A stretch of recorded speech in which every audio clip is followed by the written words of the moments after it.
Genesis 6 has long been the subject of controversy.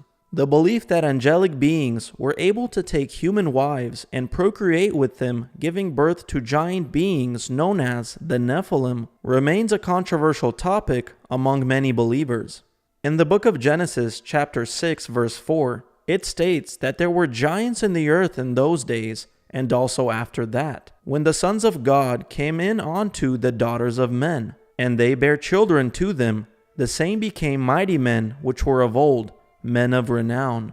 What makes the Genesis account controversial is the debate that centers on the interpretation of the phrase, sons of God. There are two well-known interpretations surrounding the identity of the sons of God in the Genesis 6 account.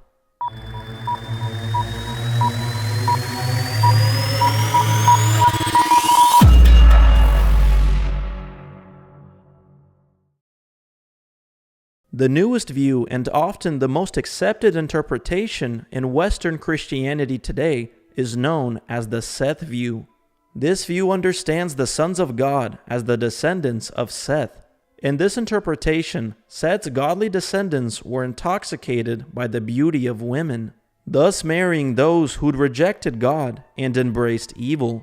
The oldest and most ancient-held interpretation is that the sons of God are the rebellious fallen angels. This was the interpretation most favored among the ancient Hebrews and the early Christian church. The phrase sons of God is often used throughout the Bible in reference to angels and angelic hosts in God's heavenly court. For example, in the book of Job, God calls the heavenly council the sons of God. The book of Job, chapter 1, verse 6. Now there was a day when the sons of God came to present themselves before the Lord, and Satan came also among them. Although the account of angelic human marriage giving rise to the birth of the Nephilim remains debated, it is not a new belief or a theory that was recently made up. We see evidence for this view within the scriptures, apocryphal books, ancient historical writings, early church writings, and even mythological stories found worldwide. That matches up with the account of divine beings mingling with the daughters of men. The apocryphal book of Enoch is often found in older biblical canons, which was used by the early church and is currently being used by many Orthodox Christian churches to this day. In the book of Enoch, we are given a detailed account of the Genesis 6 narrative concerning the angelic sons of God and the rebellious sinful daughters of man. The book of Enoch, chapter 7. And all the others together with them took unto themselves wives, and each chose for himself one, and they began to go in unto them and to defile themselves with them. And they taught them charms and enchantments and the cutting of roots, and made them acquainted with plants. And they became pregnant and bare great giants, whose height was 3,000 ells, who consumed all the acquisitions of men. And when men could no longer sustain them, the giants turned against them, and devoured mankind. And they began to sin against birds, and beasts, and reptiles, and fish, and to devour one another's flesh, and drink the blood. Then the earth laid accusation against the lawless ones. The apocryphal book of Jubilees, also known as Lesser Genesis, is another book that is found in older biblical canons. It is a book that was well known to the early Christians and is often quoted by the early church fathers. The book of Jubilees is an apocryphal retelling of events from the books of Genesis and Exodus, presented as an angel's revelation to Moses as Moses ascends Mount Sinai. In the book of Jubilees, the angels of God married the daughters of men.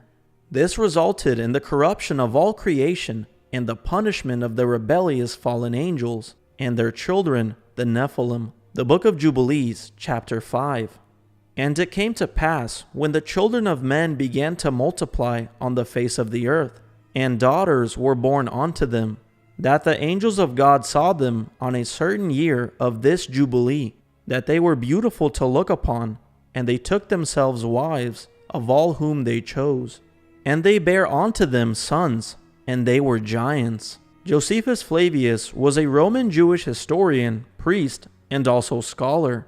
that lived during the generation that witnessed the birth and crucifixion of Jesus Christ. The works of Josephus provides crucial information about the First Jewish-Roman War. He also provides important literary source material for understanding the context of the Dead Sea Scrolls.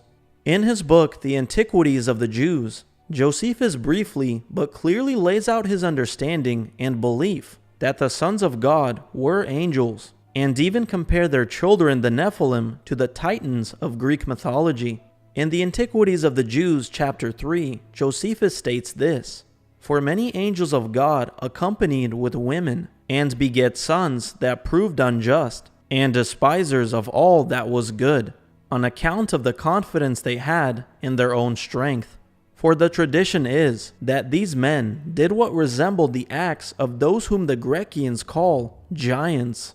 While the Genesis 6 account of angelic human marriage giving rise to the birth of the Nephilim remains a debated topic, there is no question that this concept was understood by the church from the 1st century after the birth of the Lord, Jesus Christ. While not all Christians believed it to be the case, there is certainly nothing new about the concept of Nephilim. Justin Martyr was a Christian philosopher and an apologist who lived in the 2nd century AD. Justin was a devoted defender of the faith. Many of Justin's writings had a great deal to say about the Nephilim and their incursion in Genesis 6. In his writings, known as the Second Apology, Justin Martyr states the following: "God, when he had made the whole world, and subjected things earthly to man, and arranged the heavenly elements for the increase of fruits and rotation of the seasons, and appointed this divine law, for these things also he evidently made for man, committed the care of men, and of all things under heaven to angels, whom he appointed over them. But the angels transgressed this appointment, and were captivated by love of women." Irenaeus was the bishop of the church in what is now Lyons, France. He was a disciple of Polycarp, who was a disciple of the Apostle John. His treatise against heresies was a groundbreaking work that challenged the heretical doctrines of Gnostic Christianity that threatened the true faith at the time. On Genesis chapter 6 verse 2 he wrote, "And for a very long while wickedness extended and spread, and reached and laid hold upon the whole race of mankind, until a very small seed of righteousness remained among them, and illicit unions took place upon the earth, since angels were united with the daughters of the race of mankind. And they bore to them sons, who for their exceeding greatness were called giants." Saint Ambrose was one of the most influential Christians of the 4th century. He was appointed Bishop of Milan on the account of the Nephilim. The idea that angels procreated with the daughters of man, giving rise to the mighty Nephilim, was common knowledge to the early church and the ancient Hebrews. Today, this view is seen as controversial in most Christian churches. The most accepted and newest interpretation of Genesis 6 is that the sons of God are the righteous descendants of Seth, and the daughters of man are the sinful descendants of Cain. This view has some significant weaknesses. First, the Bible does not reveal that all of the Sethite men were godly and the Cainites ungodly. By the time of Noah, only 8 people survived the flood on the ark. The rest of the world was corrupt and evil. This would have included all of the allegedly godly Sethites except for Noah and his family. Furthermore, if these Sethite men were so godly, then why did they continually marry ungodly women? This position does not really account for the offsprings of these unholy unions, being described as mighty men of old, men of renown. Why would the children of these marriages be any different than the children that come from unions of unbelievers and believers today? Why would these illicit unions lead to the devastating judgment of the flood? Throughout the Bible and apocryphal books found in older biblical canons, Nephilim have been described as being physically and noticeably different in appearance than the average human. The strongest objection to this position comes from the Genesis 6 text itself. Notice how the first use of men in this passage is in a general sense, that is, all men. This verse talks about something happening when all men begin to multiply on the face of the earth, and daughters were born to them. Who were daughters born to according to this verse? Men in general, not a specific group of men. The Sethite view fails because it offers an unjustifiable, dishonest interpretation of Genesis 6 that defies the use of the language and the view of the ancient biblical Hebrews. One of the most common arguments used against the fallen angel position is that Jesus claimed angels could not marry. This is based on the book of Matthew chapter 22 verse 30, where Jesus said that in the resurrection, people will neither marry nor are given in marriage, but are like angels of God in heaven. The verse Jesus is quoting is actually only found within the book of Enoch itself, which is where we find the detailed account of the angelic incursion. In the book of Matthew, Jesus was speaking about the normal activities of angels, while Genesis 6 explains a unique event. Jesus spoke about the angels in heaven, meaning that he was talking about godly angels rather than rebellious fallen angels who transgressed and abandoned their divine duties. The book of Jude references these fallen angels and states that they abandoned their proper abode. Jesus' words could also mean that angels did not marry in heaven, but do not address what they could do on earth. Jesus didn't say that angels could not marry, but that they do not marry. The greatest objection to the angelic view of Genesis 6 comes from a strong misunderstanding on the physiology and capabilities of angels. Some have claimed that the rebellious fallen angels are incapable of materializing, so it would be impossible for them to engage in physical relationships with women. This view, however, is unbiblical. Angels within the Bible have taken on fleshly form and are even capable of engaging in human activities. In the book of Hebrews, we are told that angels have the ability to shapeshift and materialize in a fleshly form. The book of Hebrews even informs us to be kind and hospitable towards strangers, because there's a chance that the stranger is an angel of God in physical form. The book of Hebrews chapter 13 verse 2. Be not forgetful to entertain strangers, for thereby some have entertained angels unawares. Why would we assume that fallen angels cannot materialize if they could have conceivably done so prior to falling? In the book of Genesis chapter 18, the Lord and two angels appeared to Abraham. Abraham offered the two angels food, and they accepted his hospitality and did eat the food. The book of Genesis chapter 18 verse 2. And he lifted up his eyes and looked, and lo, 3 men stood by him. And when he saw them, he ran to meet them from the tent door, and bowed himself toward the ground. And he took butter and milk and the calf which he had dressed, and set it before him, and he stood by them under the tree, and they did eat. These same 2 angels ate a meal in Lot's home in the book of Genesis chapter 19 verse 3, when they arrived to Sodom to warn Lot and his family of the coming destruction. In the book of Genesis chapter 32, an angel uses a human form to wrestle with Jacob on even footing.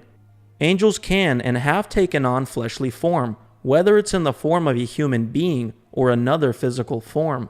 This is how the fallen angels were able to procreate with the daughters of man, as described in the book of Genesis. This is the transgression of the fallen. They left their habitation and abandoned their divine duties that God had established for them. They defiled themselves by falling away from their proper nature and giving in to the sin of lust. This understanding was fully understood by the early church. One of the early church fathers, Clement of Rome, who was a Christian bishop in Rome in the 1st century and was a contemporary of the Apostle John, his writings detail on the angelic incursion described in Genesis 6 and their monstrous offsprings, the Nephilim.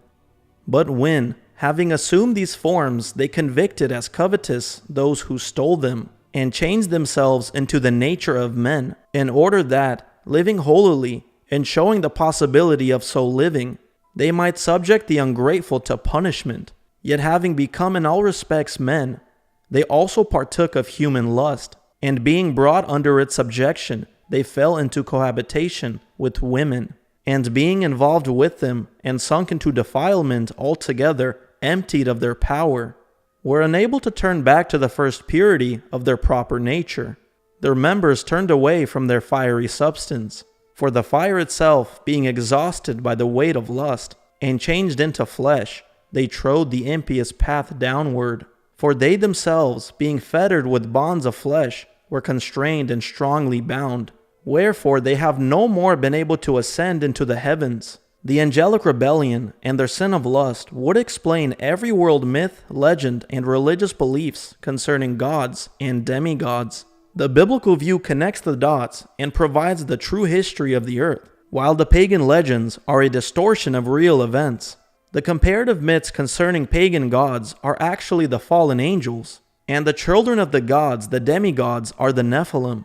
In ancient mythology, a demigod is a being that is partly of divine nature. Among various ancient comparative myths, demigods were believed to be the product of intercourse between a god and a mortal. The word demigod comes from the Latin word semideus, which means half-god. These half-gods are often described as having special powers and abilities, inherited from their divine fathers. These abilities includes the following. Demigods possess superhuman strength. Demigods are much stronger than mortal humans, even without any formal training. According to ancient Greek writings such as Homer's Iliad and Homer's Odyssey, Hercules is described as having superhuman strength even as a baby. He was strong enough to carry 2 building columns and uproot trees with his bare hands. He could also perform a standing high jump of at least 100 feet. Hercules was highly durable, resisting most forms of impact, penetration, and energy assaults. His strength and durability helped him fight various ferocious animals and monsters such as the Hydra,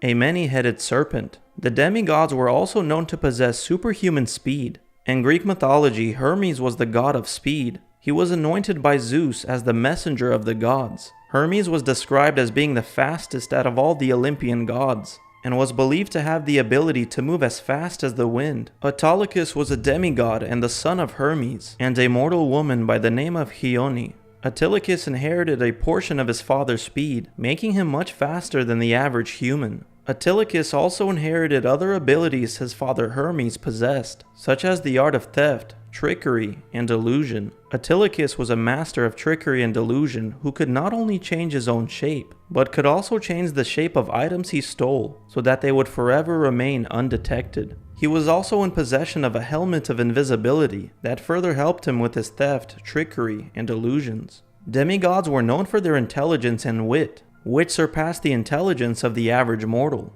In Greek mythology, Theseus was a demigod who was the son of the Olympian god Poseidon, and a mortal princess named Aethra. Theseus is widely recognized not only for his strength and courage, as is typical of any demigod hero, but he is also recognized for his intelligence. He is described as a calculated and thoughtful hero who used his wit to overcome challenges, most notably when navigating the labyrinth to slay the Minotaur. Demigods were also known for their incredibly tall stature, making them stand out among mortals. The demigod Hercules was believed to be around 12 feet tall. In various mythologies, giants were believed to be the children of the gods, and human mothers who were possibly given the status of immortal goddesses. Some giants, such as the Greek Titans, were described as being 20 to 30 feet tall. The frost giants of Norse mythology was said to be of a similar stature. In Hindu mythology, the Daityas were said to be giants the size of mountains. In various myths, many demigods were given the status of royalty, and were granted authority by the gods to rule over nations and kingdoms, as kings and queens. According to the ancient Egyptians, they believed that their pharaohs had divine lineage, and were the children of the gods. Pharaohs were often described in inscriptions as the son of Ra, signifying their direct connection to the divine realm. This belief allowed the pharaohs to act as a bridge between the gods and the people. The ancient Egyptian pharaoh Akhenaten was believed to be the son of the sun god Aton. Akhenaten was depicted as a giant man with a large head, elongated skull, elongated limbs, and wraparound serpent-like eyes. In the ancient Mesopotamian epic, known as the Epic of Gilgamesh, Gilgamesh was known as a Sumerian demigod king who was 2/3 god and 1/3 human. In the Epic of Gilgamesh, he is described as a towering, strong being who was 11 cubits tall, which equates to 17 feet. His height and strength was so great that he was able to make a ferocious lion look like a small house cat. When looking at the true identity of these demigods through a biblical lens, it appears that the demigods are the Nephilim offsprings of the rebellious angels and mortal women. These demigods existed both before the flood and also after. The earliest biblical mention of the angelic incursion is found in the book of Genesis. The book of Genesis chapter 6, verse 4. There were giants in the earth in those days, and also after that, when the sons of God came in unto the daughters of men, and they bare children to them. The same became mighty men, men which were of old, men of renown. Details of this angelic incursion is further found in the writings of Enoch, the book of Enoch, chapter 6. And it came to pass, when the children of men had multiplied, that in those days were born unto them beautiful and comely daughters. And the angels, the children of the heaven, saw and lusted after them, and said to one another, Come, let us choose us wives from among the children of men, and begat us children. And Simyaza, who was their leader, said unto them, I fear you will not indeed agree to do this deed, and I alone shall have to pay the penalty of a great sin. And they all answered him and said, Let us all swear an oath, and all bind ourselves by mutual imprecations, not to abandon this plan, but to do this thing. And all the others together with them took unto themselves wives, and each chose for himself one. And they began to go in unto them, and to defile themselves with them. And they taught them charms and enchantments, and the cutting of roots, and made them acquainted with plants. And they became pregnant, and they bare great giants. The biblical view exposes the demigods, the mythical heroes of old, as the Nephilim offsprings of the rebellious angels, who presented themselves as the gods of humanity, and their children as the demigods, the kings and queens of the earth. Thank you guys so much for watching. I hope this video was very fruitful. I hope this added further insight into the biblical perspective of mythology concerning the identity of the demigods. These myths further prove the validity of God's word.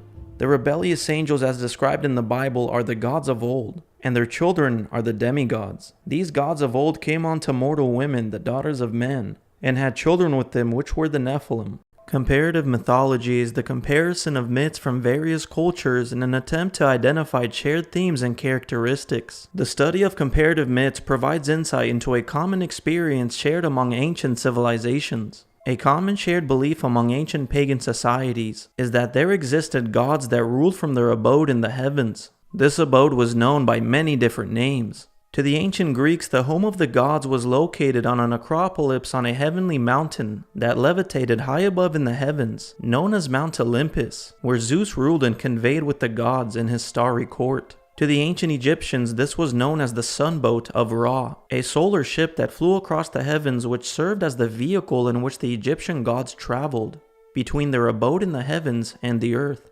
To the ancient Norse, this home of the gods was known as Asgard, the dwelling place of the Norse gods and their descendants. When looking at these comparative myths through a biblical perspective, it's quite possible that the identity of these gods is connected to Satan and his rebellious angels posing as a bastardized version of the heavenly council, who have falsely proclaimed themselves to be the gods of humanity. Satan and his council of gods would rule humanity with powerful advanced weapons that they forged for themselves to show their power and judgment over the sons of men. One of these weapons was known as the Vajra. The earliest mention of this weapon appears in ancient India, where it was the primary weapon of the Vedic sky god, Indra. Indra was known as the god of the heavens and the king of the gods. Indra is the Sanskrit equivalent of the Norse god Thor, Greek Zeus, and Roman Jupiter. The word Vajra is Sanskrit for thunderbolt and indestructibility. The Vajra is often depicted as a round, symmetrical metal scepter with two ribbed spherical heads. This powerful weapon is described as having the combined features of a sword, a mace, and a spear. This divine weapon of Indra, when used, was thrown at one's opponent and would shoot indestructible thunderbolts which blazed across the heavens in a maelstrom of thunder, fire, and lightning. The symbol of thunder, or a thunderbolt as a tool of destruction, surfaces in many ancient civilizations. These comparative myths associate lightning with a sky god, the god of thunder who uses it as a weapon. Within the ancient Western world, the thunderbolt is most readily associated with the Greek sky god Zeus. With it, he defeated the Titans and took control of the Greek pantheon.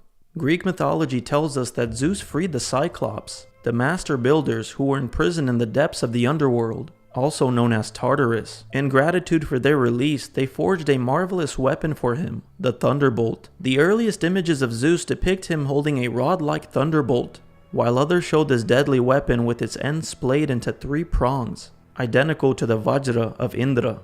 According to the Theogony, after Zeus defeats the Titans and banishes them to Tartarus, his rule is then challenged by the monster Typhon, a giant serpentine creature who battles Zeus for control of the cosmos. Zeus ends up winning the battle with the help of his thunderbolts. and as a result Typhon was cast into Tartarus. A Vajra-like weapon also appears in Sumerian myths. The use of this weapon is recorded in the Babylonian Epic of Creation, a battle between the main god of Babylonians, Marduk, the god of thunder, and the serpent Tiamat. According to the Enuma Elish, the evil and powerful serpent Tiamat was devising treacherous plans against the other reigning gods. The gods were afraid to invoke her evil wrath, and thus searched for a solution. During their searches for a solution, the Babylonian god Marduk stepped forward and volunteered to fight the enraged serpent on one condition. If he was successful, he would have dominion over the entire universe. The gods agreed and provided Marduk with a mighty weapon, including a bow, a mace, and a net to use in his battle against Tiamat. Ancient images depicting of this epic scene shows Marduk holding a three-tipped scepter in his hand. Subsequent images clearly depict this same deadly three-pronged weapon. In Norse mythology, there is an alternative description of a Vajra-type weapon. Some texts represent it as a notched metal club with thousands of prongs. We find this form of the Vajra in numerous other cultures. According to ancient Norse writings, this weapon was associated with the sky god Thor. His mighty hammer was the most fearsome weapon in Norse mythology. Images of the thunder god Thor traditionally show him carrying his mighty hammer. Some texts describe this weapon as a hammer, while others refer to it as an axe or a club. According to the description of Thor's weapon found in ancient Norse writings, this mighty weapon had the ability to level mountains. Descriptions of this weapon further state that if aimed at anything, it would never miss its target. In addition to having the ability to never miss its target, it would always find its way back to the hand of its owner. Thor used his mighty hammer to battle his deadliest foe, the giant serpent Jormungandr. In these tales, the Mingrad serpent Jormungandr is not killed. It would not be until the end of the world, in the apocalyptic battle of Ragnarok, that Thor would clash with this serpent the final time. In Slavic mythology, we learn of the evil serpent Veljes, who ascended from the underworld and stole something of value from the sky god Perun. Perun, using his lightning bolts, would vanquish Veljes back to his underground realm annually. His deadly axe, like Thor's mighty hammer, was used to subdue evil and overcome the iniquitous serpent Veljes. Just like Thor's hammer, Perun's axe would return to his hand after being thrown. The universality of these myths concerning the gods of thunder found around the world implies a shared experience. Weapons like the Vajra were not born from the imagination of man. They did not come into being as part of a made-up common myth, which happens to hold many identical themes among these various stories found across the world. These accounts of gods and their powerful weapons were perhaps real and tangible. Across the world, ancient people in our remote past saw the gods and their weapons and documented it. It is only through an actual encounter with a marvelous weapon that emitted thunder that a clear and specific portrayal of it could be made. Likewise, if tools like the Vajra are genuine, then we are forced to accept that the gods who wielded these weapons were factual individuals as well. Through a biblical lens, these accounts of thunder gods fighting a serpent and possessing a powerful weapon associated with thunder and lightning are possibly describing Satan, the leader of the rebellious Watchers, fighting the primordial sea serpent Leviathan, who at one point challenged the rule of Satan for control of the world. Understanding these myths through a biblical lens can help us understand the impact Satan had on the world and his weapon of choice, the Vajra, which was not only a weapon of mass destruction that could shoot powerful thunderbolts, but also helped Satan and the rest of the false gods manipulate weather and create powerful storms to punish whomever he pleases. This is perhaps why Jesus rebuked a storm in an account found within the Gospels, where Jesus rebuked a powerful storm while crossing the Sea of Galilee. Jesus would never rebuke something sent by God the Father. The storm that he rebuked was sent from Satan. It is no mere coincidence that these myths seem to be describing an identical being that was known by various names across the world. These comparative myths describe the king of the gods with attributes similar to that of the biblical Satan, which includes pride, arrogance, wanting to be like the God of the Bible, having his own inverted version of the heavenly council, ruling from the heavens above. These attributes even include Satan's connection to lightning. Where the flood came crashing, trunks that swallowed up the sky, leaves brushing, angels passing by, crowns where the storm would hide, watching the deep start laughing, Great trees from the days of Noah, reaching where the bright clouds roam. Pillars where the heavens opened, mountains made of living bone. I can feel that ghost still breathing in the stone the rivers tall. I see a forest frozen in the face of the devil's tower. Top low on the long drive, flat road, open cattle signs. One sight on the red skyline, rising like a buried memory. Wind hums like an old hymn, their taste thick and trembling. My fingers sing, once this was green. Great trees from the days of Noah, reaching where